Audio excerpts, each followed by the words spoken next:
বিনোদন মানেই city cinema, তাই সাবস্ক্রাইব করুন, বেল আইকন প্রেস করুন আর দেখতে থাকুন সিটি সিনেমা।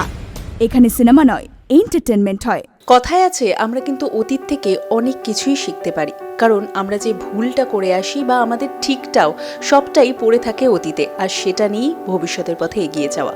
আর এমনই একটা ছবি হচ্ছে বাকি ইতিহাস।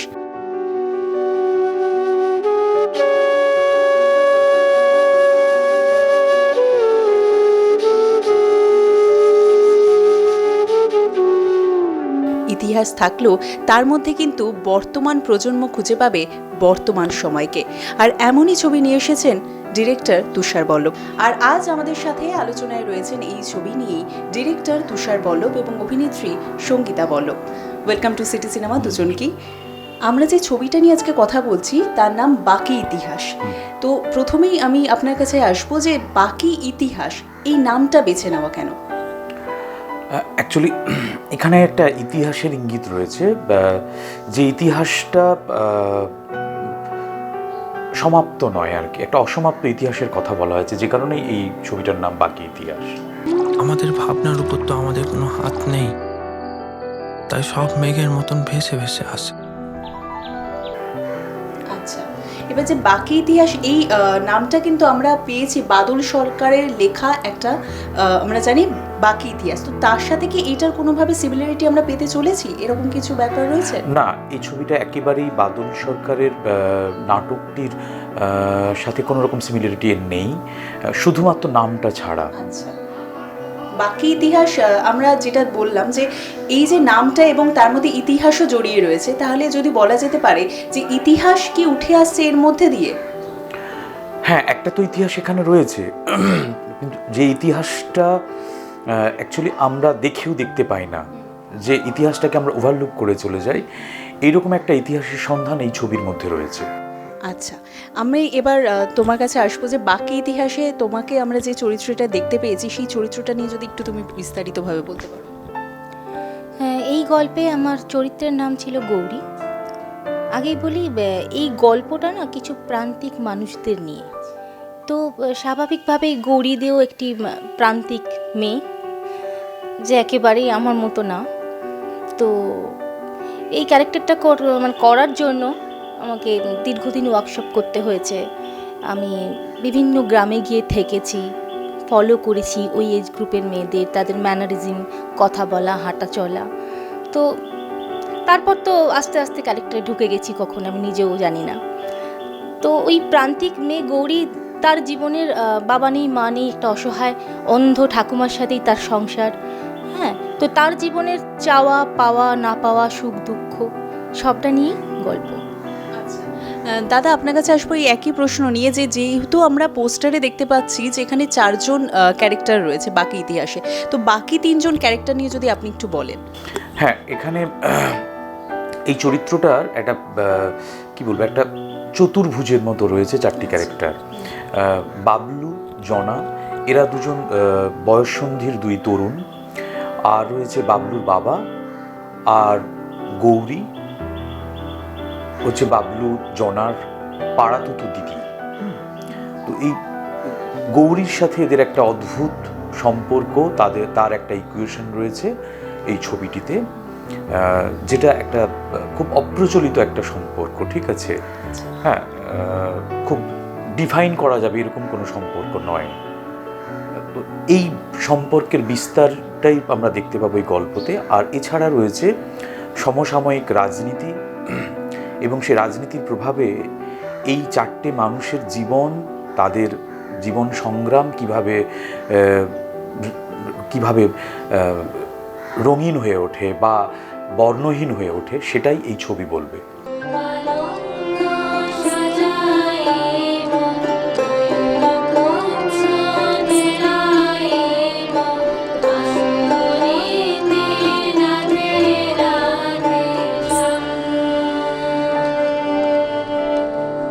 আচ্ছা, তো এখানে একটু আগে যেটা নিয়ে কথা হলো যে প্রান্তিক মানুষদের সাথে মেলামেশা বা ওয়ার্কশপ করা, তাদেরকে দেখে গ্রামে এটা শ্যুট, আমরা যদি বলি যে এটা কোথায় শ্যুট হয়েছে যদি একটু বলতে পারেন। এটা শুটিংটা হয়েছে বাঁকুড়া, পুরুলিয়া, এই দুটো ডিস্ট্রিক্টের বিভিন্ন জায়গায়, বিভিন্ন গ্রামে আর যদিও ছবির প্রেক্ষিতটা গল্পতে যেটা দেখানো হয়েছে সেটা মেদিনীপুর, কিন্তু মেদিনীপুরে আমাদের শ্যুট করার কিছু সমস্যা ছিল, যে কারণেই আমরা বাঁকুড়া পুরুলিয়াকে আমরা বেছে নিয়েছিলাম। আচ্ছা, একটু আগে তুমি যেটা বলছিলে যে তাদেরকে সামনে থেকে দেখে অনেক কিছু সেটাকেই অবজার্ভ করা, কিন্তু সেখানে তো ভাষাটাও একটা ফ্যাক্টর। তো ভাষার ক্ষেত্রে কি মানে কোনো কিছু কি অন্তরায় হয়ে দাঁড়িয়েছিল, নাকি ভাষাটা অন্যরকমভাবে ব্যবহার করতে হয়েছিল? না, ভাষার ক্ষেত্রে ভাষাটা তো একদমই আলাদা। হ্যাঁ, তো ওয়ার্কশপ করতে করতে এটা হয়ে গেছে। দীর্ঘদিন ওয়ার্কশপ করতে করতে ভাষাটা আমরা মানে রপ্ত করতে পেরেছি। একদমই। আচ্ছা, শুটিং ডেজ কতদিন ছিল, মানে এই ছবিটা কতদিন শ্যুট হয়েছে? এই ছবিটা আমাদের শ্যুট হয়েছে 17 দিন। 17 দিন শ্যুট হয়েছে, এবং শ্যুটের আগে আমরা 6 মাস ওয়ার্কশপ করেছিলাম। হ্যাঁ, এবং এটা সবাই একটা জায়গায় থেকেই ওয়ার্কশপটা চলেছে। এবং তার আগে ছবির মিউজিক নিয়ে মানে প্রায় 1 বছর ধরে মিউজিকটার উপরেই কাজ হয়েছে। এবং এই যে ওয়ার্কশপ পর্বটা শুধু আর্টিস্টরা নয়, সেখানে অনেক টেকনিশিয়ানও অংশগ্রহণ করেছে, সিনেমাটোগ্রাফার, এডিটর, সাউন্ড ডিজাইনার। যেহেতু ছবিটা সিং সাউন্ডে করা, তার প্ল্যানিং কীভাবে টেক করা হবে, এই সবগুলো আমরা সবাই অ্যাকচুয়ালি কার্যত এই ওয়ার্কশপটা থেকে মানে হোমওয়ার্কের মতো করে ওয়ার্কশপটাকে ব্যবহার করেছি আমরা।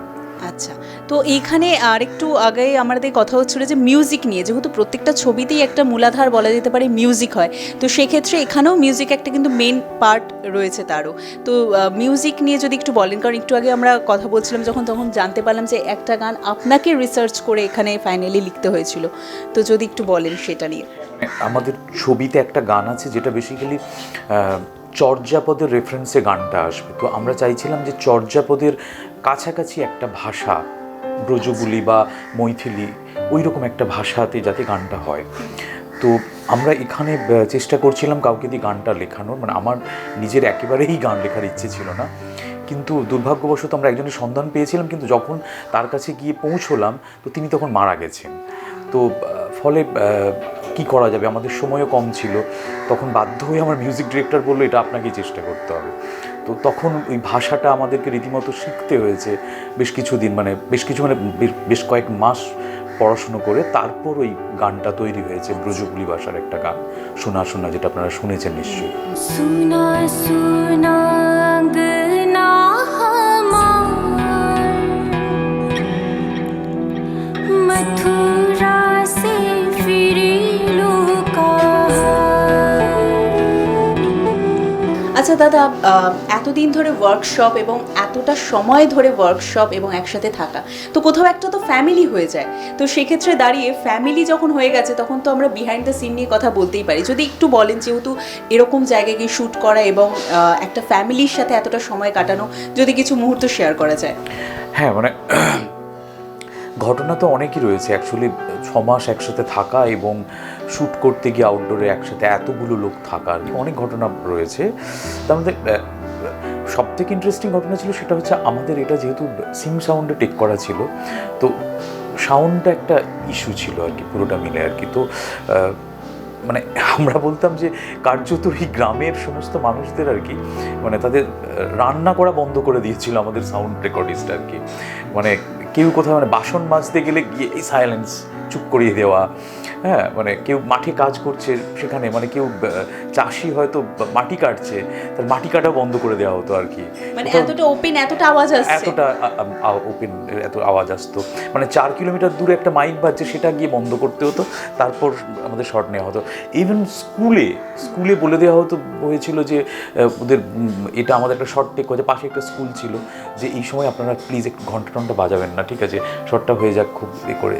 তো এইরকমভাবে আর কি পুরো কাজটা হয়েছে আর কি। আর প্রচুর পরিশ্রমও হয়েছে পুরো কাজটার মধ্যে আর কি, কিন্তু আনন্দ হয়েছে। তার প্রধান কারণ পুরো টিমটা নতুন ছিল এবং কতগুলো ইয়াং ছেলেমেয়ে একসাথে আর কি, বেশিরভাগই 30-35 বছরের মধ্যে তাদের বয়স আর কি। একসাথে এতগুলো ছেলেমেয়ে থাকলে যেটা হয় আর কি, উদ্দাম উদ্দীপনা, সবার চোখে দারুণ স্বপ্ন, অন্যরকম একটা কিছু করব।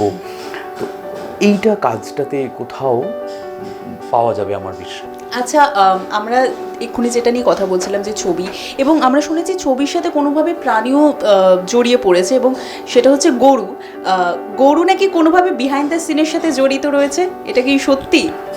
হ্যাঁ, একদমই তাই। মানে অদ্ভুত একটা ব্যাপার ছিল। গরুগুলো আমাদের সাথে যেই আমরা সব রেডি, অ্যাকশন দিল ডিরেক্টর, হাম্বা শুরু করে দিল, যেই কাট ওরা চুপ। এটা একটা অদ্ভুত ব্যাপার ছিল। মানে এটাতে মানে আমাদের তো মানে অসুবিধা হতো, কিন্তু এত হাসাহাসি হতো, মানে এটা খুব মজা করেছি, এনজয় করেছি। আর ভালো যদি বলো, কুকুরগুলো খুব ভালো, ভীষণ ভালো। মানে একদিন এরকমও হয়েছে, আমি গাড়ি থেকে জাস্ট নামতে যাব, আমি গাড়িটা গেটটা খুলেছি, একটা কুকুরের গায়ে ধাক্কা লেগেছে, এবং ধাক্কা লাগার ফলে আমি নামতে গিয়ে তার ঘাড়ে পড়ে গেছি।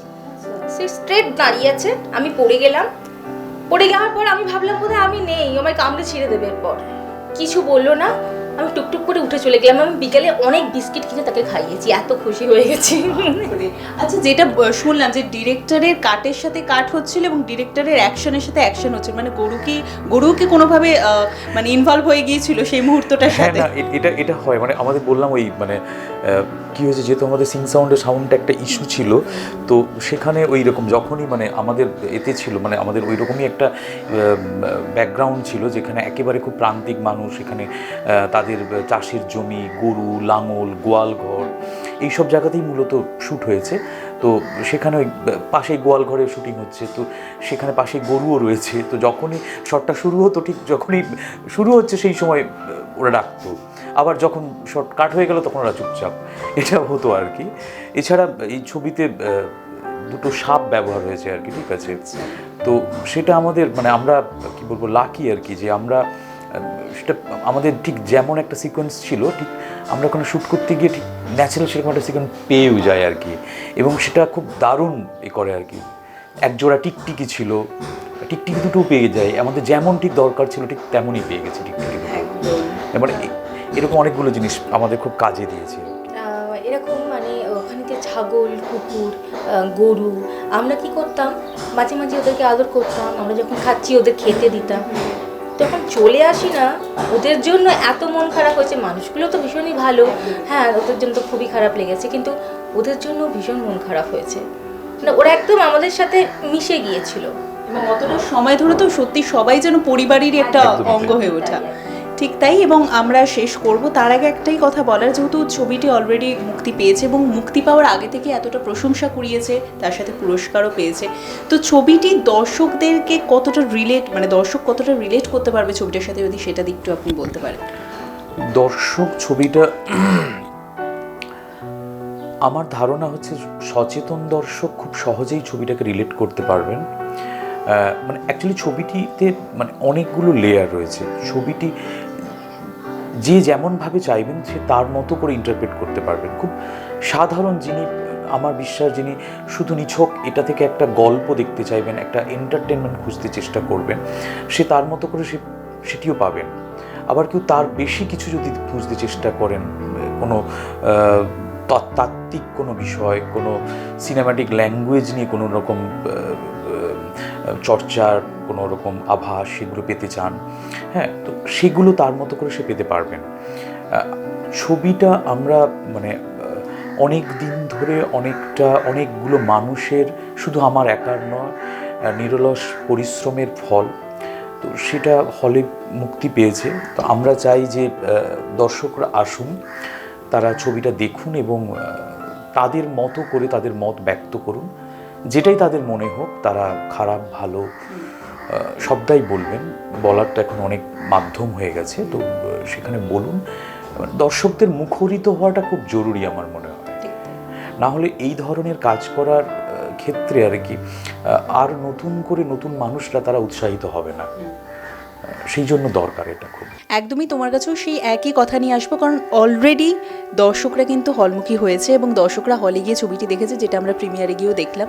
তো শেষে এটাই বলবো যে দর্শকদের উদ্দেশ্যে কী বলবে, ছবিটি তাদেরকে কতটা টানবে, বা তাদের উদ্দেশ্যে তোমার কি বক্তব্য? এই কাজটা না আমরা সবাই আমাদের প্রাণ দিয়ে করেছি, একদম হৃদয় থেকে করেছি। তো আমার মনে হয় অনেস্টলি কিছু করলে সেটা ভালো হয়, আর ভালো হলেই মানুষের ভালো লাগবে। তো আমাদের একটাই চাওয়া, সবাই আসুক, হলে এসে ছবিটা দেখুক, তাদের ভালো লাগলে তাহলেই আমাদের এত কষ্ট করা সার্থক হবে। হাই, তুই কোথায় যাচ্ছ? তুই না পুরুষ মানুষ, তুমি কি করে নিশ্চিত হচ্ছ? আমি নিজের চোখে দেখে এলাম তো। আমার সঙ্গে কোনো মিল আছে? প্রত্যেক ছবিতেই কিন্তু মিউজিক একটা অন্যরকম ভূমিকা পালন করে, আর এই ছবির ক্ষেত্রেও তাই। কথা হচ্ছে তুষার বল্লভ পরিচালিত বাকি ইতিহাস ছবি নিয়ে, যেখানে কিন্তু মিউজিক একটা অন্য মাত্রাতেই নিয়ে যাবে সকল দর্শককে। আর সেই মিউজিকের ভার যিনি নিয়েছিলেন তিনি হলেন অনির্বাণ রায়। আর আজকে আমাদের সাথে আলোচনায় রয়েছেন সেই ছবির গান নিয়ে Anirban Roy. Welcome to city Cinema. Thank you. আচ্ছা, আমরা বাকি ইতিহাস নিয়ে যে কথা বলছি, ছবিটি একটি আর্ট ফিল্ম, তো সেই ক্ষেত্রে দাঁড়িয়ে মিউজিকটা কি কতটা মানে মনে হয় যে অন্যরকমভাবে প্রেজেন্ট করাটা চাপের বিষয় বলে মনে হয়েছিল তোমার? আমার মানে প্রথম যখন স্ক্রিপ্টটা শুনি, আমি যে কোনো স্ক্রিপ্ট শুনি বোঝার চেষ্টা করি যে ডিরেক্টর অ্যাকচুয়ালি কী চাইছেন, এক্স্যাক্টলি সে কী দেখছেন, এবং সেটা কিন্তু বুঝতে আমার সময় লেগেছে। এবার আস্তে আস্তে কতটা দিতে পেরেছি তো ডিরেক্টরই বলবেন, কিংবা অডিয়েন্স বলবে। এখন স্ক্রিপ্ট অনুযায়ী গেছি পুরো ব্যাপারটাই। একদমই, কিন্তু তুমি যেটা বলেছো অডিয়েন্স বলবে, তো অডিয়েন্স কিন্তু তার উত্তরটা দিয়েছে, কারণ গান যথেষ্টভাবে মানে দর্শকরা অ্যাকসেপ্ট করেছে এবং তাদের ভালো লেগেছে। অসংখ্য ধন্যবাদ তাদের। একদমই, এবং এখানে অনেক রকম ফ্লেভারের গান পেয়েছি আমরা। যদি তুমি একটু নিজে মুখে বলো যে এই যে ফ্লেভার নিয়ে অনেকগুলো ফ্লেভারের গান উপহার দেওয়া, সেটা কি কি ফ্লেভার ছিল? ক্লাসিক্যাল মিউজিক জনারের একটি গান আছে, দুটি মূলত ফোক সং আছে, আর একটি একেবারে কোনো মিউজিক ছাড়াই একটা গান আছে, একদম খালি গলায় যাকে বলে, এরকমই 4টি গান আছে। একদমই, যেহেতু তুমি বলে যে ফোক গান, যেহেতু গ্রামের পরিবেশ, তো সেই ক্ষেত্রে ফোক গান আমরা বুঝতেই পারছি, কিন্তু ক্লাসিক্যাল এবং মানে ক্লাসিক্যালের সাথে এটা কোনোভাবে জড়িয়ে যাচ্ছে যেটা, সেটা যদি একটু বলো যে কি ভাবনা। চর্যাপদের উঁচা উঁচা পাবাতা তোহে বাসাতা সাবারি বালি, এই সবর পদের একটা পদ, সেটা নিয়ে একটা গান আছে, যেটার বাদবাকি অংশ তুষারদা লিখেছেন, সুনা সুনা আংনা হামার। এই গানটার আমরা একটু ক্লাসিক্যাল মিউজিক ইউজ করেছি। এবার পুরোটা যে ক্লাসিক্যাল মিউজিকের ওপরেই রয়েছে না, কন্টেম্পোরারি আছে। ইনস্ট্রুমেন্টেশনে কিন্তু সমকালীন মিউজিকের আর কি প্রভাব রয়েছে সুনা সুনা আংনা হামারের ক্ষেত্রে। এইটাতে একটু ক্লাসিক্যাল ব্লেন্ড হয়েছে আর কি। আচ্ছা, তো আমরা যেটা তুমি বলছিলে যে খালি গলায় একটা গান, তো যেটা হয় বাকি ইতিহাস ছবি যে মানে আমরা ধারাটা দেখতে পাচ্ছি, সেখান থেকে দাঁড়িয়ে কিন্তু মিউজিক একটা অন্যরকম কথাই বলছে। তো সেক্ষেত্রে দাঁড়িয়ে তুমি যখন বললে যে খালি গলায় গান, তো সেইটা কোথায় ব্যবহৃত হয়েছে যদি একটু বলো। সেটা বলে দিলে কি স্পয়লার হবে না, আমি সেটা ভাবছি। কোথায় ব্যবহৃত হয়েছে সেটা বলছি না, এবার কীভাবে ব্যবহৃত হয়েছে বলছি। যে গানটার সম্পর্কে একটু বলে দিচ্ছি। গানটা যখন প্রথমে তৈরি হয় একদম যে খালি গলায় থাকবে, আমরা এটা একদম প্রাইমারিলি ডিসাইড করিনি, ঠিক আছে? আস্তে আস্তে কাজ করতে করতে মনে হচ্ছে যে না, যেই জায়গায় আসছে সেই জায়গায় একদম খালি গলায় থাকলেই বেশি ভালো লাগছে। তো এরমভাবেই গানটা তৈরি হয়েছে। গানটা ঠিক কোথায় আছে আমি বলবো না, আমি অডিয়েন্সকে বলবো অবশ্যই সিনেমা হলে গিয়ে দেখুন, আশা করি ভালো লাগবে। একদম, কিন্তু আমরা এত যখন গান নিয়ে কথা বলছি, তাহলে তোমার কাছে একটা গান শোনার আমরা অবশ্যই অপেক্ষা করব, যে যদি তুমি দর্শকদের উদ্দেশ্যে 2 লাইন একটু গানটা শোনাতে পারো। হ্যাঁ, আজকে আমি একটা গান গাই যেটা আমি এখন পর্যন্ত কোনো ইন্টারভিউতে গাইনি। আচ্ছা, নিশ্চয়ই। ঠিক আছে।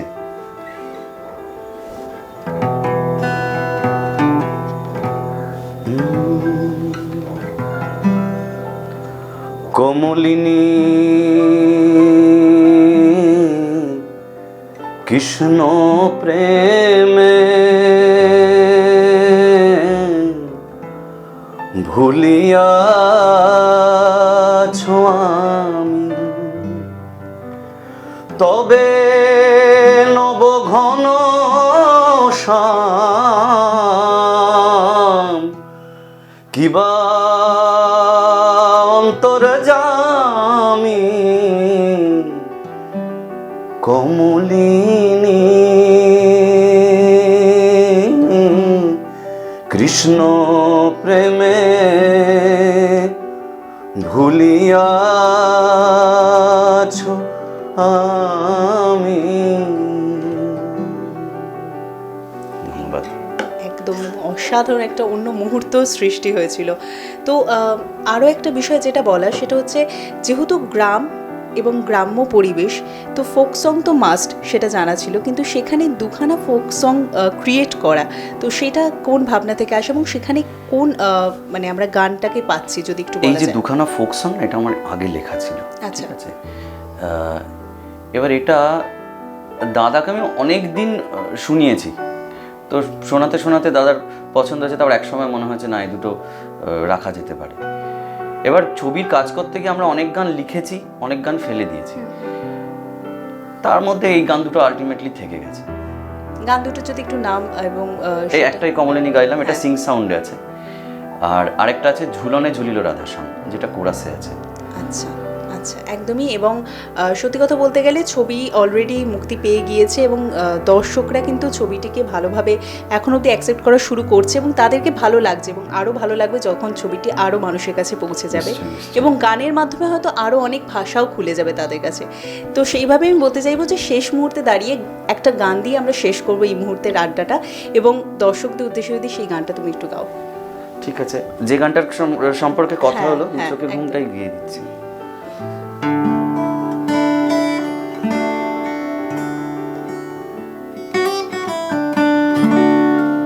দু চোখে ঘুম জড়িয়ে এলো, ফুরিয়ে গেল কোথায় ডায়েরি পাতার ইতিহাসে জমছে নীরবতা। হাঁসখালির ওই শালুক এখন একা একা দোলে, পোড়ো বাড়ি বন্ধু খোঁজে সকাল বিকাল হলে, কুয়াশা চাদরে ঢাকে গায়ের যত বাড়ি, সাজের পিদিম জালে এখন আধার মুখের সারি, বুড়ো গাছে বাধা আছে ইচ্ছে সুতোয় ঢিলে, ভাঙা বুকে দাঁড়িয়েছ মানুষের মিছিলে, তিতির নদীর জলে ভেজা কাদা মাখা লাশে, অজানা গায়ের কথা বাকি ইতিহাসে, চুপি চুপি চেয়ে থাকে দু চোখ বেহায়া, জলের দাগে ছবি আঁকে মুছে যাওয়া ছায়া, তাই রক্ত মাখা ইতিহাসে ধুলা পথের ধারে, আগাছাতে কচি পাতায় স্বপ্ন কি মারে। অসাধারণ, সত্যি অপূর্ব, এরপর আর কিছু বলার থাকে না। তাই তোমার গান দিয়েই শেষ করলাম আমরা আজকে বাকি ইতিহাসের মিউজিক্যাল পর্বের এই আড্ডাটা। এবং দর্শকদের উদ্দেশ্যে একটাই কথা বলার, যে আপনারা হলে যান এবং হলে গিয়ে অবশ্যই দেখুন বাকি ইতিহাস, এবং সেই ইতিহাসের মধ্যে থেকেই এখনকার সময়ে দাঁড়িয়ে কিন্তু আরও অনেক স্মৃতিকে খুঁজে পাবেন, স্মৃতি হাতড়াবেন এবং বর্তমান সময়ে দাঁড়িয়ে আরও বেশি উপলব্ধি করবেন। তাই নজর রাখুন অবশ্যই সিটি সিনেমার ইউটিউব চ্যানেলে আরও এরকম অনেক তারকাদের সাক্ষাৎকার পাওয়ার জন্য। তোকে আর ইতিহাস লিখতে হবে নি, উঠে পড়। টলিউডের latest update, gossip and entertainment পেতে সাবস্ক্রাইব করুন শুধুমাত্র সিটি সিনেমা, আর ফলো করুন সিটি সিনেমার Instagram, Facebook, Twitter and ShareChat page.